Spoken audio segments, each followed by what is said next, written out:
അസ്സലാമു അലൈക്കും വറഹ്മത്തുള്ളാഹി വബറകാതുഹു. നമ്മൾ മദീനയിൽ നിന്ന് ഉംലുജിലേക്ക് പോകുന്ന വഴി ഫഖാലി അതേപോലെ ഐസ് വഴി പോകുമ്പോൾ ഐസ് എത്തുന്നതിന് മുമ്പ് വളരെ മനോഹരമായ ഒരു സ്ഥലം അൽഹംദുലില്ലാഹ് നമ്മൾ കണ്ടു. അപ്പം അത് വീഡിയോ പകർത്തിയിട്ട് നിങ്ങളിലേക്ക് എത്തിക്കാമെന്ന് വിചാരിച്ചിട്ടാണ്. ഏതാണ് ഒന്ന് ശരിക്കും നമ്മളെ സൗദി അറേബ്യയിലെ ഏറ്റവും മനോഹരമായ ഒരു കാഴ്ച എന്താ വെച്ചാൽ നമുക്ക് എത്ര നമ്മൾ ദൂരെ യാത്രയാണെങ്കിലും മരുഭൂമിയിൽ എവിടെയെങ്കിലുമൊക്കെ ചെറിയ മുസല്ലകൾ പള്ളികൾ ഉണ്ടാവും മാഷാ അല്ലാഹ്. അപ്പൊ നമ്മള് തിരിച്ചു മടങ്ങാണ്, ഉംലുജിൽ നിന്ന് തിരിച്ചു മടങ്ങുമ്പോൾ ബാങ്ക് കഴിഞ്ഞിട്ടാണ് നമ്മൾ മരുഭൂമിയിലൂടെ യാത്ര ചെയ്തുകൊണ്ടിരിക്കുന്നത്. ചുറ്റും മലകളാണ്. അപ്പൊ നമ്മൾ യാത്രയുടെ ഇടയിൽ ഒരു ചെറിയൊരു വെളിച്ചം കണ്ട്. അപ്പൊ നമ്മൾ ഒന്ന് വണ്ടി സ്റ്റോപ്പ് ചെയ്തപ്പോൾ കണ്ട ഒരു മനോഹരമായ ഒരു കാഴ്ച ഉണ്ട്. അത് നിങ്ങൾക്കൊന്ന് കാണിച്ചു തരാൻ വേണ്ടിയിട്ടാണ് നമ്മൾ ഇവിടെ ഇങ്ങനെ ഈ വീഡിയോ ഇവിടെ നിന്ന് റെക്കോർഡ് ചെയ്യാൻ വിചാരിച്ചത്.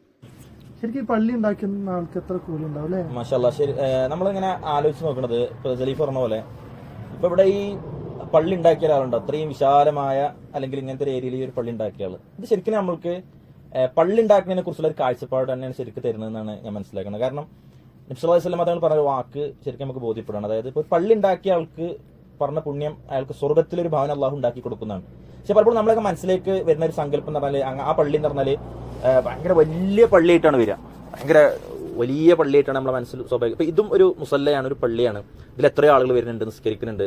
ഇപ്പൊ നമ്മളിവിടെ കയറി, നമ്മൾ ഇവിടെ വന്ന സമയത്തിന് വേറൊരാൾ ഇവിടെ വന്നു. ഇങ്ങനെ ആളുകൾ വന്നുകൊണ്ടിരിക്കുന്നുണ്ട്. നബി സല്ലല്ലാഹു അലൈഹി വസല്ലം തങ്ങൾ വേറൊരു വാക്ക് ഹദീസിൽ കാണാം, ഒരു കാടപ്പക്ഷി മുട്ടയിടുന്ന അത്ര സ്ഥലമാണ് പള്ളിക്ക് വേണ്ടി കൊടുക്കണമെന്ന് വെച്ചാലും അദ്ദേഹത്തിന് അള്ളാഹു എന്ത് ചെയ്യും, സ്വർഗത്തിലൊരു ഭവനം കൊടുക്കുന്നതാണ്.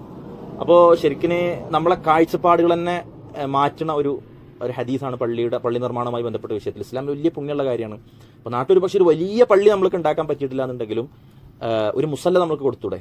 അതല്ലെങ്കിൽ നമ്മളെ നാട്ടിലെ ഏതെങ്കിലുമൊക്കെ ചില പള്ളികളിലെ ചില ഇഷ്ടിക കഷ്ണങ്ങൾ അല്ലെങ്കിൽ ചില കല്ലുകൾ, പടവ് കല്ലുകൾ അതെന്റേതാണെന്ന് ഉറപ്പുവരുത്താനുള്ള ഒരു 100 രൂപയോ 50 രൂപയോ നമ്മൾ കൊടുത്താലും അതൊരു ചെറിയ കാര്യമായിട്ടല്ല പടച്ചു നമ്മളെടുത്ത് പരിഗണിക്കുന്നത്. അപ്പോൾ അതുകൊണ്ട് തന്നെ ശരിക്കും ഈ മരുഭൂമിയിലൂടെയുള്ള മലകളാൽ ചുറ്റപ്പെട്ട് കിടക്കുന്ന ഈ യാത്രയിൽ നമ്മൾക്ക് ഈ ഒരു കൊച്ചു പള്ളി നമ്മൾക്ക് നൽകിയ ഒരു സന്ദേശം, നമ്മളൊന്ന് വിചാരിച്ചാൽ പള്ളിക്ക് വേണ്ടിയിട്ട് എന്തെങ്കിലുമൊക്കെ നമ്മുടെ നാട്ടിലുള്ള എത്രയോ പള്ളികൾ നിർമ്മിക്കപ്പെടുമ്പോൾ നമ്മുടെ നാട്ടിലാകട്ടെ തൊട്ടടുത്താവട്ടെ വലിയ സംഖ്യ അല്ലെങ്കിലും നമ്മൾ കൊടുക്കുന്ന ചെറിയ സംഖ്യയും അള്ളാഹുവിൻ്റെ അരികിൽ അത് വലിയ സ്വീകാര്യത കിട്ടുന്ന കാര്യമാണ് എന്നുള്ളതാണ്. ഇൻഷാ അല്ലാഹ് അങ്ങനത്തെ ചിന്തകൾ നമുക്ക് ഉണ്ടാകണം. അതിനെക്കുറിച്ച് നമുക്ക് ചിന്തിക്കാൻ പറ്റും. 8 ആൾ നമ്മളിപ്പോ ശരിക്കും ഇവിടെ ഇതില് ഒരു സൊഫിൽ 5 ആള്, അടുത്ത സൊഫിൽ 5 ആള്, 10 ആള് ശരിക്കും കിട്ടിക്കൊണ്ടിരിക്കണം. അൽഹംദുലില്ലാഹ് മാഷാ അല്ലാഹ്. എന്തായാലും ഇത് നമ്മളെ ഭയങ്കര ഒരു എക്സൈറ്റഡ് ആക്കിയ ഒരു കാര്യമാണ്. അള്ളാഹു സ്വീകരിക്കുമാറാവട്ടെ. അസ്സലാമു അലൈക്കും.